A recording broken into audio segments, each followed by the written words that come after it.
Maaaring gamiting ebidensya sa International Criminal Court ang mga inamin ni dating Pangulong Rodrigo Duterte sa mga patayan sa drug war nang humarap siya sa pagdinig ng House Quad Committee.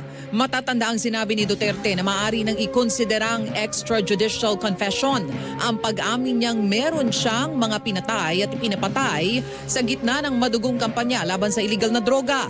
Ayon kay Attorney Cristina Conti, Assistant to Counsel ng ICC, ang tanong na lang ngayon ay kung paano direktang maikokonekta ang dating Pangulo sa mga iniimbestigahang patayan sa drug war. Kailangan kasi madikit ito na bahagi ng isang malaking sistema. Mahirap na sabihin, si Duterte lang, okay na. Kailangan pong umamin din at kailangan maikabit yung sasabihin ng iba pa.